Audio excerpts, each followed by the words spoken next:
माँ सरस्वती के चरणों में प्रणाम करते हुए जितने विद्यार्थी हमारे सामने बैठे हैं सारे माँ सरस्वती के अनन्य भक्त एवं पुजारी बने, ऐसी माँ सरस्वती से प्रार्थना करता हूँ। जितने अध्यापक बंधु एवं भगिनी हमारे साथ में है उन सबको मैं प्रणाम करते हुए अपनी बात को प्रारंभ करता हूँ। विद्यार्थियों, तुम सारे लोग अपने विद्यालय में अपने अध्यापकों के साथ कुछ न कुछ अच्छा रोज सीखते हो, वो तुम्हारे सब्जेक्ट की चीज है।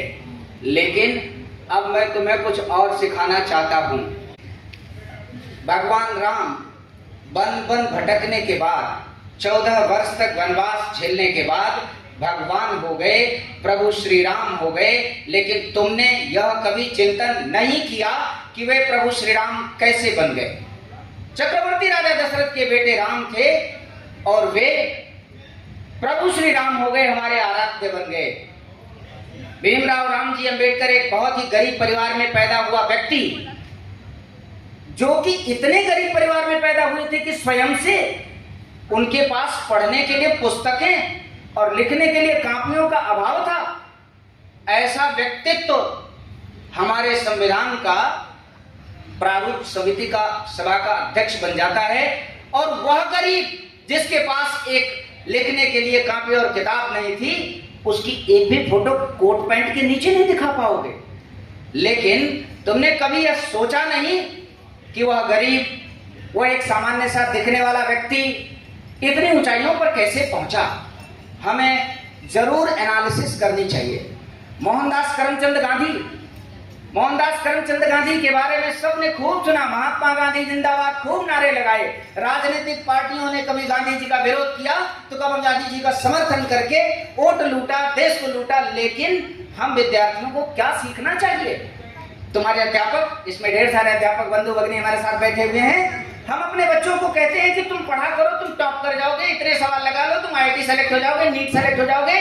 बच्चे एक्सेप्ट नहीं करते हैं। लेकिन मोहनदास करमचंद गांधी नमक आंदोलन के टाइम कहते थे, जाओ नमक का बोरा उठाओ, बोलो भारत माता की जय, भारत माता की जय। लेकिन जब तुम्हें वो कोड़ा मारेगा, जब डंडा मारेगा तुम्हारे ऊपर, तो तुम रिएक्ट मत करना। वह भारत का नागरिक जानता था कि जा रहा हूं, मारा जाऊंगा, फिर भी मोहनदास करमचंद गांधी जी का कहना मानता था। हमें आवश्यकता है, इन 2-4 विभूतियों का नाम हमने लिया है, अनगिनत विभूतियां हैं, इनके जीवन का दर्शन पढ़ना चाहिए। ये कैसे इतने बड़े बन गए जी? इन्होंने ऐसा क्या कर दिया?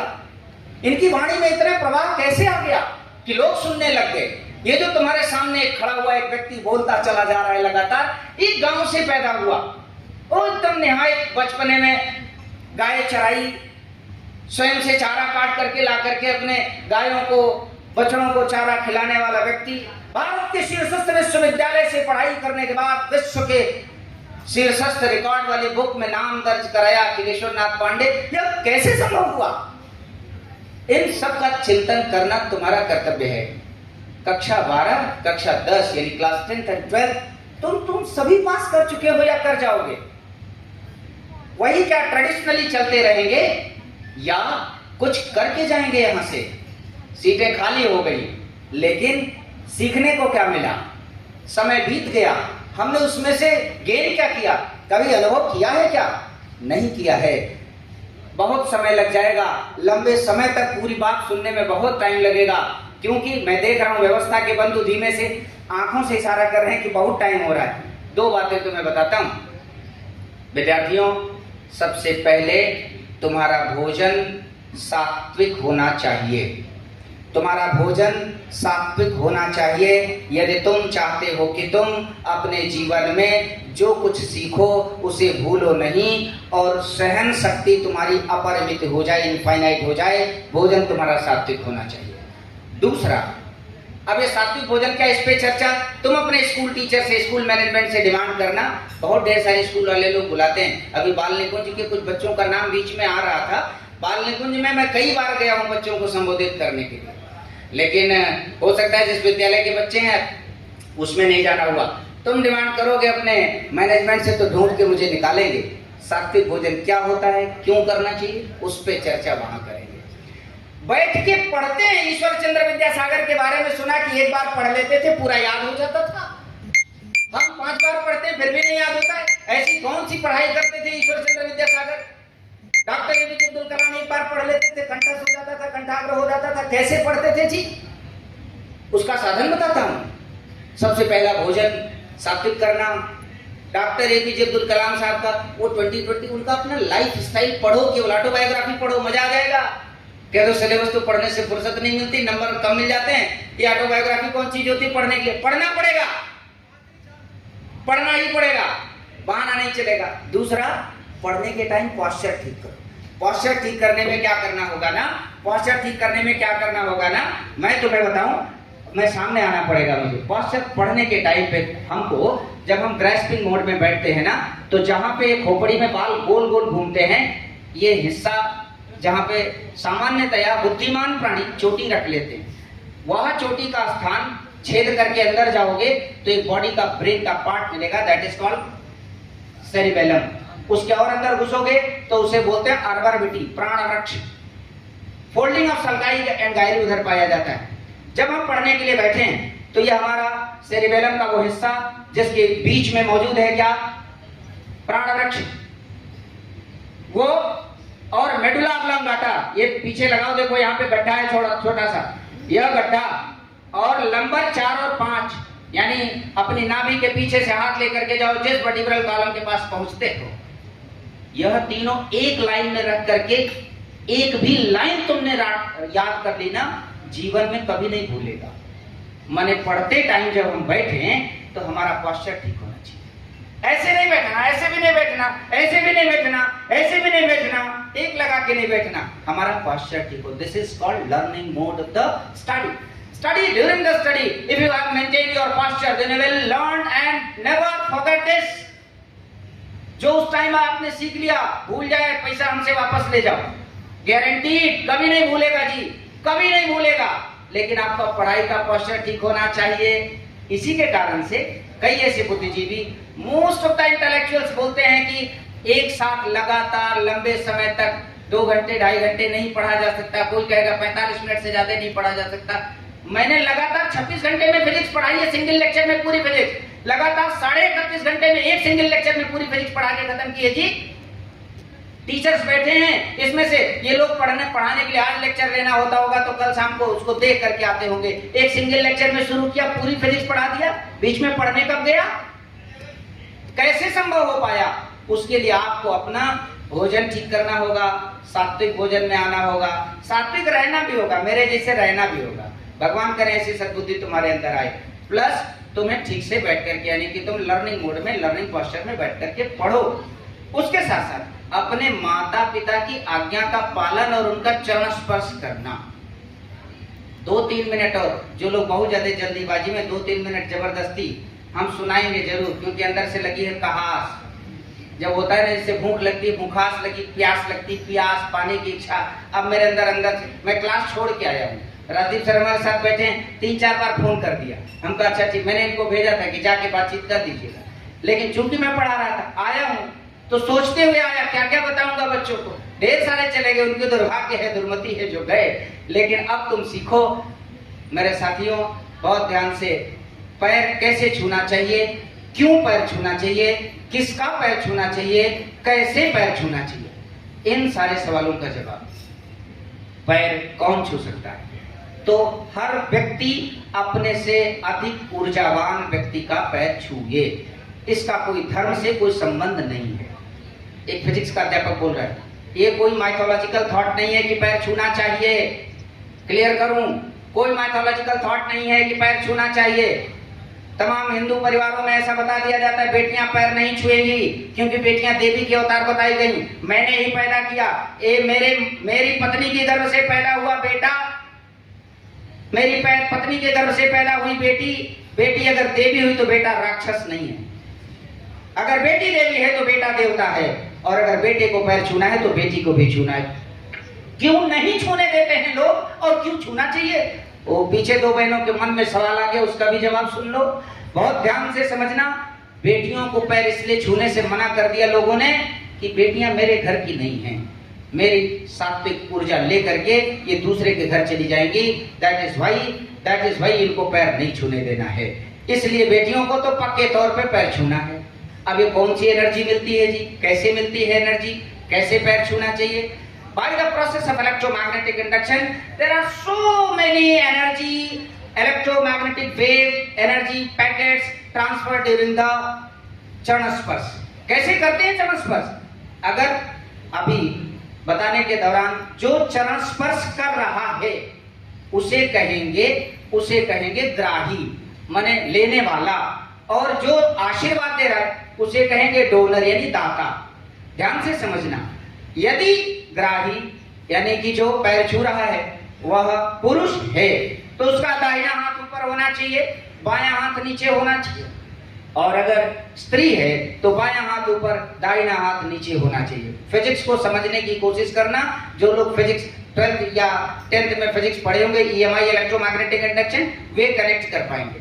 हमारी बॉडी में मोर देन 2 मिलियन न्यूरॉन्स पाए जाते हैं, सब में नर्व पल्स कंडक्शन यानी कि इलेक्ट्रिसिटी के फ्लो के थ्रू हमें इंफॉर्मेशन ट्रांसफर होती है, यानी कि हमारी बॉडी में लगातार करंट फ्लो करती रहती है। जो करंट फ्लो करती रहती है, मैग्नेटिक इफेक्ट ऑफ करंट के कारण उसकी वजह से उसके चारों ओर मैग्नेटिक फील्ड डेवलप होती है, हर न्यूरॉन के चारों ओर।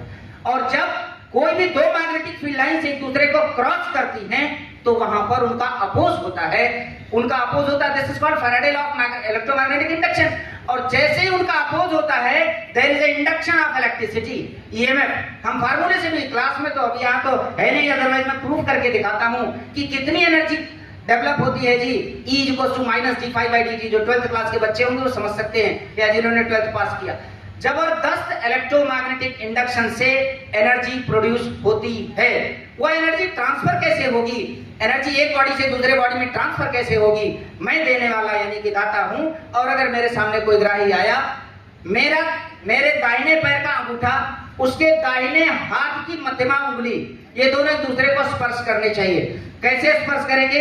क्योंकि सामने है इसलिए क्रॉस करके बताना पड़ेगा। दाहिना हाथ दाहिने पैर को छुएगा, बायां हाथ बाएं पैर को छुएगा। यदि ग्राही यानी कि जो याचक है, जो पैर छूने वाला वो पुरुष है तो दाहिना हाथ ऊपर, और अगर वो स्त्री है तो बायां हाथ ऊपर होना चाहिए। इस मुद्रा में फिर जो दाता है यानी आशीर्वाद देने वाला है, उसका ये गदेली वाला बीच वाला हिस्सा वहीं पे होना चाहिए जहां पे ये बाल गोल गोल घूमता है।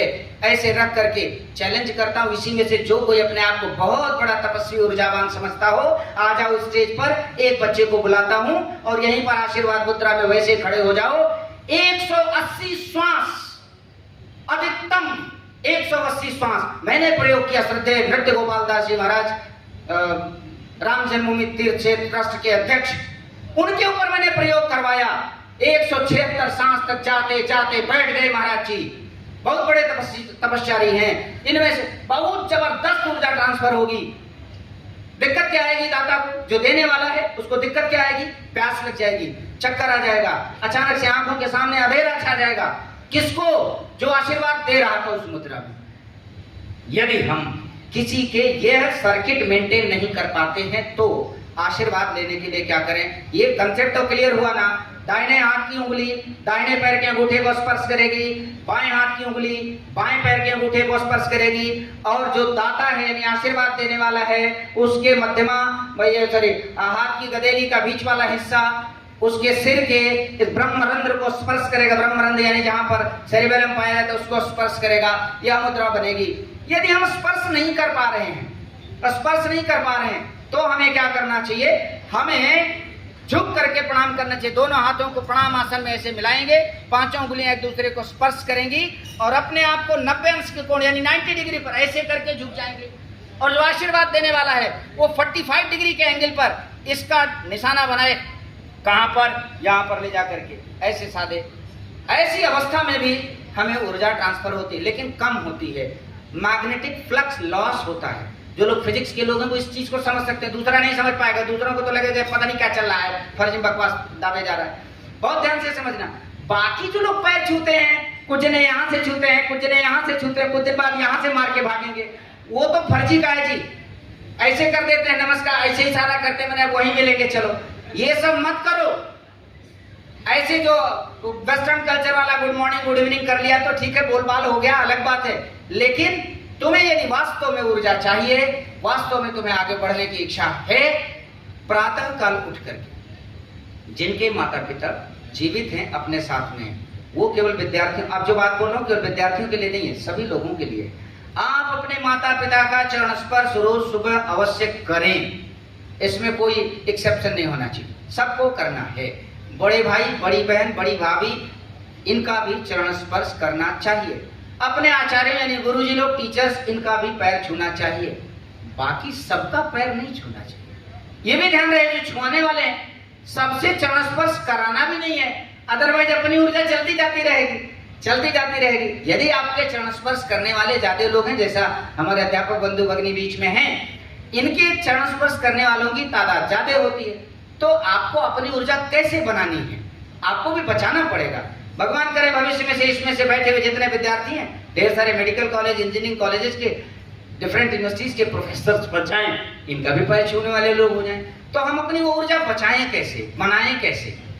सूर्योदय के समय, जिस समय सूर्य सनराइज कर रहा हो, सूर्य के समय सूर्य की तरफ मुंह करके, और पद्मासन, बद्धासन, वीरासन, वज्रासन, जिस आसन में ठीक लगे बैठ जाएं, और ज्ञान मुद्रा या ध्यान मुद्रा लगा करके केवल सूर्य की तरफ आंखें बंद करके बैठे रहें। हम 200 से 250 सांस रोज बैठने का अभ्यास करें।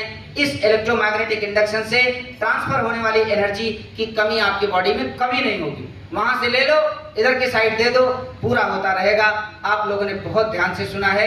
आज के लिए इतना ही, फिर मुलाकात होगी जब कभी परमात्मा चाहेंगे। भारत माता की, भारत माता की। मैंने माइक इसलिए हटाया है कि आपकी आवाज मेरे से तेज निकलनी चाहिए। भारत माता की, भारत माता की, वंदे वंदे, भारत माता की।